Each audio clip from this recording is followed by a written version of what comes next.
tránsito aéreo es fundamental. Sobre bases de misiles, hay testimonios donde ya han salido públicamente los oficiales a cargo de las bases, donde desactivan estos objetos en su presencia, todos los misiles en secuencia. Producen cortes eléctricos, ya no solo en el auto de un vecino que va por una ruta, sino en centrales eléctricas. Por eso se le presta mucha atención a su estudio. Hoy hay 5 categorías que se llaman observables, que marcan el nivel extraordinario del fenómeno y que es imposible poder darle una identificación con algo convencional, inclusive aún en desarrollo. Uno es el vuelo transmedio, que yo les decía hace un minuto, la capacidad del fenómeno que tiene de volar fuera de la atmósfera, dentro de nuestra atmósfera y debajo del agua. En Victoria en particular es un fenómeno que se da mucho, y en Argentina, desde la década del 60 tenemos los eventos en la Patagonia, en la costa atlántica, con los famosos OSNIs, objetos submarinos no identificados. Poco o casi nadie sabe que la Armada Argentina en el año 62 formó una comisión que investigó estos fenómenos, por lo menos hasta el año 74, que encabezó un capitán, Omar Roque Pagani. Y por otro lado, un segundo observable es el vuelo antigravedad, que es venir a grandes velocidades, detenerse a punto cero y cambiar abruptamente de dirección. Otro observable extraordinario es lo que se conoce como vuelo hipersónico, que lo están nombrando por todos lados. Vamos a escuchar hablar mucho en estas épocas de los drones hipersónicos. Y este concepto de dron aplica para tecnología convencional y para tecnología que no pudiera hacerlo. ¿Saben por qué? Porque arriba de los 10.000 km/h, la fuerza G que desarrollaría un evento aéreo no soportaría albergar un tripulante humano o un organismo biológico. Simplemente ya ahí ese concepto lo pone como algo manipulado a distancia. Entonces es importante tenerlo para que tengan una orientación informativa. El evento artificial en desarrollo en la Tierra, que lo hace la Fuerza Aérea Americana, hoy llegó a desarrollar 7.500 km/h y es el evento aéreo más veloz que se ha podido lograr. Hay un trineo hipersónico, que son esos que por ahí han visto en Discovery o en el canal de documentales, que se hacen pruebas en la Tierra, donde ponen con pasajeros y los no tripulados, que llegaron estos no tripulados a desarrollar hasta 10.000 km/h, es el evento más veloz en la Tierra. Por lo cual fíjense que hay categorías que son bien definidas y que además hoy, desde distintos organismos científicos, se pueden registrar a lo que van a también escuchar mucho, que se llaman firmas tecnológicas. Por eso los pilotos y los controladores aéreos o el personal que tiene alguna expertise científica, tecnológica, ya no solo da con confianza su testimonio, sino que tiene el respaldo de un radar de alta tecnología que puede establecer no solo la captación de un evento, sino a qué velocidad va, en qué movimientos se desarrollan, etcétera, etcétera. Eso se llaman firmas tecnológicas. Dicho todo esto, y antes de pasar a hacer el recorrido por las piezas, quiero proponerles hacer un viaje al pasado, al tiempo, porque hoy, fíjense, ninguno puso cara de esta chica está loca, me está contando cualquier cosa, porque claramente hay situaciones que ya fueron asomando que claramente dan lugar a que esto pudiera desarrollarse. Imagínense toda esta información en la década del 40, específicamente en el 47, cuando empezó, y vamos a denominar la era moderna del fenómeno OVNI, con el caso más famoso, que es el caso Roswell. Es muy interesante porque el caso Roswell, seguro todos han visto algún documental, han leído un libro, han leído una revista. Pasó como el acto fundacional del fenómeno OVNI en su condición extraterrestre. Les voy a proponer que se den vuelta así, vamos hablando sobre lo cierto. Tenemos acá una recreación. Todos recordarán la famosa autopsia extraterrestre, ¿no? Que en el 95 se presentó en Argentina al unísono que en todas partes del mundo. Y esto fue conmocionante porque generó que todo el mundo hablara del evento de Roswell. El evento de Roswell sucedió entre el 4 y el 6 de julio de 1947. ¿Y por qué tiene dos fechas? Porque hubo dos eventos. Hay un científico que se llama Stanton Friedman, que falleció hace poco, un físico nuclear, que es el que más testigos directos e indirectos entrevistó y logró establecer que hubo dos caídas, no una, que eso poco sabe. Lo interesante es que este señor, el capitán Jesse Marcel, Es el primero que llega al evento de lo que vamos a denominar UFO Crash, y cuando llega al lugar encuentra un ovni incrustado fundamentalmente con restos esparcidos por todos lados y cuerpos de pequeñas criaturas similares a esta, y la Fuerza Aérea publica inmediatamente que se había estrellado un ovni. Digamos, esto no es ciencia ficción ni alguien que inventó. Esos periódicos son las copias del diario de Roswell, donde publican el estrellamiento, y pasó que al día siguiente se desdice la noticia argumentando que lo que había sucedido ahí era la caída de un experimento conocido como Proyecto Mogul, y que los cuerpos que se habían recuperado eran maniquíes, parte de ese experimento. Lo del caso Roswell quedó tapado durante casi 25 años, hasta que Stanton Friedman, que trabajaba en un proyecto para la NASA, en desarrollo de motores, recibe piezas que tenía que evaluar o explicar cómo funcionaban, no lo pudo hacer, y cuando indagó de qué se trataba, rápidamente supo que eran de los recuperos del evento de Roswell, y en su indagación le bajan el contrato, y él ahí lo que hace es empezar a indagar por qué lo habían echado en realidad. Y es ahí donde entrevista a casi todos los testigos principales e indirectos del caso, entre ellos a Jesse Marcel, el que obtuvo los restos, que él cuando tiene los restos los lleva a su casa, y su hijo, que también fue capitán de la Fuerza Aérea, también fallecido lamentablemente, él vio como el evento, uno de los metales, que habrán escuchado muchas veces, se doblaba y volvía a su forma natural.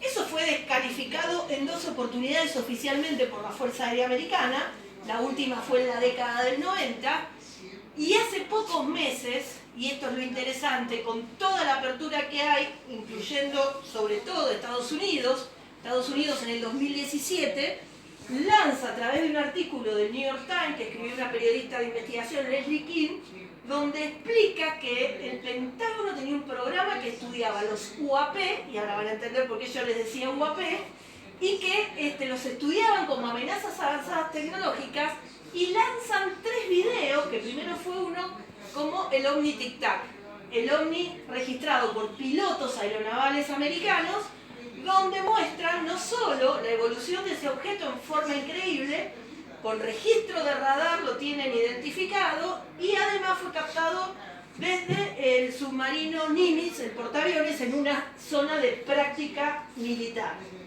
Todo eso generó un gran revuelo, y hoy estamos hablando desde el lugar que el Congreso de Estados Unidos y el gobierno americano creó 2 organismos, uno dentro de la Dirección de Inteligencia, la Secretaría de Inteligencia, que depende del presidente, donde se creó una comisión, que es la Task Force, para investigar estos fenómenos, que debe reportar además a una comisión que se creó en el Senado de Estados Unidos, donde tienen que dar todas las agencias de inteligencia y de defensa los eventos que registren sobre estos fenómenos. ¿Y saben qué sucedió? Aparecieron 2 casos de Argentina. ¿Se acuerdan hace un ratito que les decía que la Marina en el año 62 había formado una comisión? Bueno, los 2 casos argentinos son de un evento del 62 en la base Comandante Pora y de un evento en el año 65 en la isla de Decepción, en la Antártida Argentina, muy conocidos por supuesto por todos nosotros. ¿Y qué pasó con este evento? Un ciudadano americano, a través de la Ley de Acceso a la Información Pública hace poquitos meses, logra que el gobierno le conteste que tenían en su poder restos recuperados, estaban siendo investigados porque uno de esos restos tenía una característica extraordinaria, y lo que define es que ese resto tenía la condición de doblarse y volver a su forma original, que era lo mismo que relató Jesse Marcel y su hijo, que hayan sido los testigos protagónicos. Por lo cual, el caso dejó de ser como el mito del disparador, si se quiere, de la teoría extraterrestre en relación al fenómeno OVNI, y hoy es parte de uno de los elementos que se está estudiando, porque de los metales recuperados del UFO Crash de Roswell, uno de los materiales está siendo estudiado, es un material que arroja y tiene una base de magnesio con un isótopo de calidad extraña, no reconocido en la Tierra. Bueno, nosotros, y ahora vamos a ir a la otra sala, tenemos, como les decía, piezas de objetos caídos del espacio, de todos los museos que hay del fenómeno OVNI, incluyendo el de Roswell. Somos los únicos que tenemos piezas, y 2 de las piezas que poseemos son de las más estudiadas en el planeta y realmente estamos a un ápice que una de ellas sea clasificada y formulada por la ciencia con publicación científica como la primera pieza manufacturada fuera de la Tierra. Así que les pido que me acompañen a la otra sala.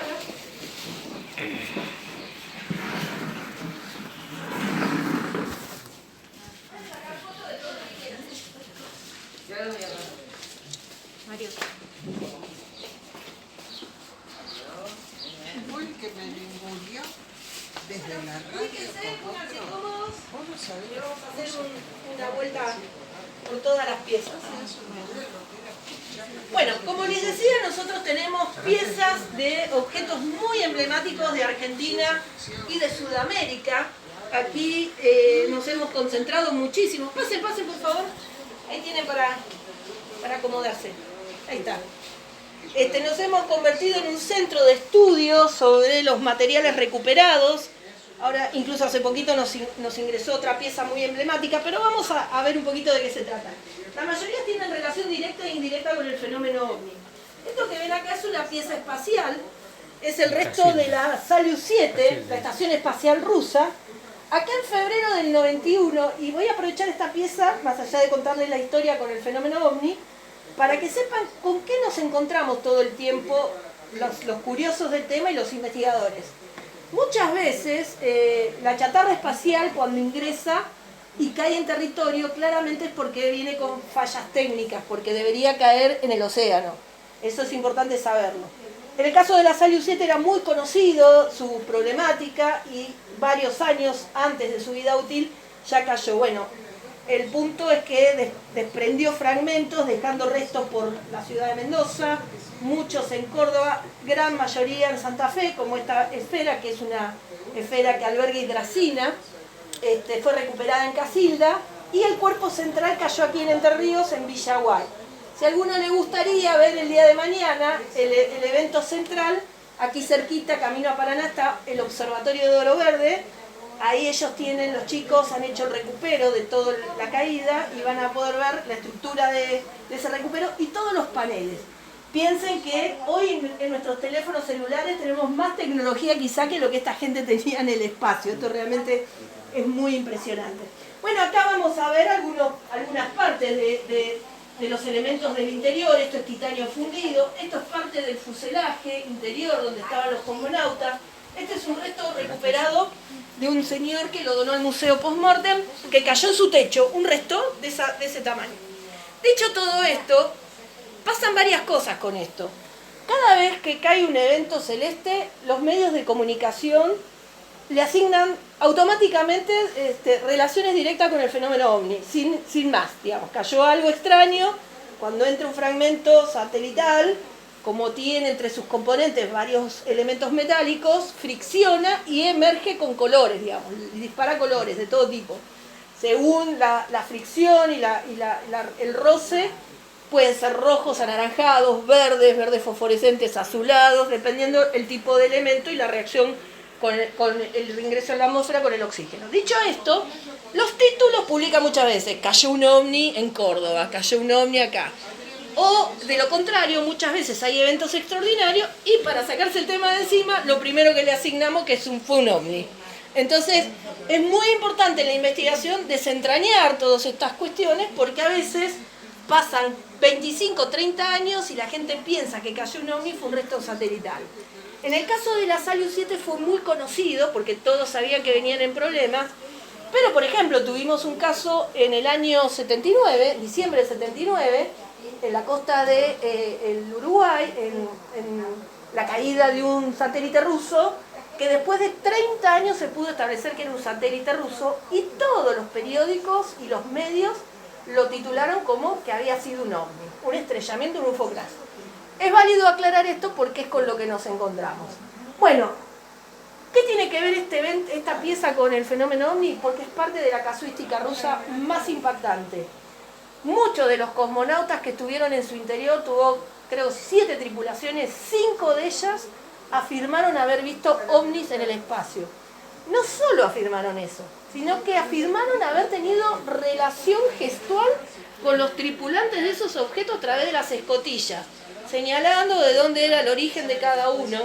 Eso siempre se conoció y con la apertura que hay ahora, en el 2019, ya los cosmonautas, varios cosmonautas de estas tripulaciones, salieron a hacer declaraciones públicas de lo que les estoy contando. Por eso para nosotros termina siendo una pieza súper valiosa.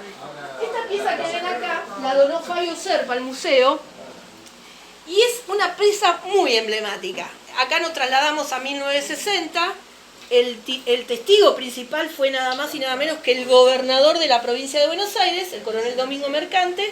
Él vio un objeto que venía volando, quedó como estacionado y se estrelló dejando un gran cráter. Generó gran polémica esta pieza porque la gente, sobre todo más escéptica, decía que era un desprendimiento de un avión, un resto satelital, chatarra, meteorito, de todo. ¿Qué hizo el gobernador? Llamó a Fabio Serpa, que era el investigador por excelencia de la época, y Fabio hizo lo que había que hacer. Llevó la pieza a estudiar a la Comisión Nacional de Energía Atómica, que termina arrojando como resultado y generando una gran conmoción, que entre los componentes tenía un tipo de fósforo no reconocido en la escala periódica de los elementos. ¿Qué pasó? Esta pieza tomó trascendencia internacional por este resultado y se presentó en el programa de Pipo Mancera con Fabio Serpa y los resultados, y fue increíble porque eso llamó la atención de lo que era el proyecto oficial de la Fuerza Aérea Americana, el proyecto Blue Book, muy conocido, que envió un hombre, se llevó un tercio de esta pieza, lo que ven ahí es un tercio de la muestra original, y por supuesto nunca más se supo nada. Nosotros ahora, con Sephora, que es una organización que creamos a los efectos de pedir vía la Ley de Acceso a la Información Pública información sobre esto, estamos accionando en Estados Unidos a ver si recuperamos esta información. Después tenemos esta pieza, que es el caso más conocido de un UFO crash en Uruguay. Se conoce como el caso de Tacuarembó. Acá creo que había gente de La Plata, ¿no? Sí, nosotros. Bueno, un investigador de La Plata muy reconocido, Luis Burgos, de la organización FAO, viaja al lugar, da con el señor, después de 10 años, o 8 o 9 años, da con el señor y da con la pieza. Y ellos la pasaron bastante mal, porque hay un contexto histórico que siempre hay que relevar en los episodios, y sobre todo en Sudamérica, que en la década del 70, cuando se dieron estos casos, había gobiernos militares y eso complicó muchísimo la investigación. De hecho, el mismo equipo de investigación de Luis Burgo la pasó bastante. Ahora vamos a dar la trascendencia, se llama Jacques Vallée, es un astrofísico. Él hace muchísimos años se dedica a estudiar metamateriales y coincidieron en la base de aluminio, en la calidad de la presencia del aluminio en su estado de pureza. Esta es hoy una de las piezas de las dos que yo les mencionaba, que está concentrando la máxima atención. Después tenemos esta pieza, y esta pieza es la más estudiada del planeta, es lo que se conoce como la pieza del caso de Ubatuba de 1957. Ahí los testigos pescadores vieron un objeto que dio como un panzazo en el mar, ascendió, explotó y se hundió. Y el investigador principal del caso, que llevó adelante todos los estudios y muy profundos, que era un ingeniero químico, Olavo Fonte, hizo estudios isotópicos en la pieza, que es el estudio más importante que se le puede hacer, porque está basado en su peso atómico. El peso atómico es como el ADN de un elemento, que es intransferible, te dice su estado natural y la participación de ese elemento junto con otros formando una aleación. Por eso los metamateriales en su estudio se los estudia desde el estudio isotópico, porque son aleaciones artificiales e inteligentes, y en ese marco hoy está concentrado gran parte del estudio de los metamateriales de los UFO crash. ¿Por qué les cuento todo esto? Porque en 1957 Olavo Fonte le hizo estudios en varios lugares, en la facultad de ahí de Brasilia, en la Universidad de Brasilia, en la Dirección de Minería, y envió piezas al Instituto Tecnológico de Massachusetts. En todos los casos arrojó que tenía un isótopo de magnesio no reconocido en la Tierra. Jacques Vallée, al enterarse que él tenía mucha relación con Olavo Fonte, al enterarse que nosotros teníamos muestras, viajó y le dimos muestras, y hace poquito nomás, él tiene un laboratorio en Silicon Valley con otro gran científico, ambos trabajan para proyectos del gobierno, de la NASA, para el Pentágono, tienen un laboratorio de desarrollo tecnológico, un startup en Silicon Valley, y volvieron a hacer estudio de las piezas con las muestras que le dimos, y arrojó que al día de hoy una de las piezas tiene un isótopo de magnesio no reconocido en la Tierra. Esto es lo que yo les decía, está en revisión de pares. Así que si concluyen con los mismos estudios, se está publicando como la primera pieza manufacturada fuera de la Tierra. Llévense una foto de recuerdo porque la van a ver seguramente en muchos lados y estamos todos muy ansiosos esperando los últimos resultados. Acá van a poder ver la parte más importante del estudio que le hizo Valé sobre la calidad del tipo isotópico de la pieza, y esta es hoy la pieza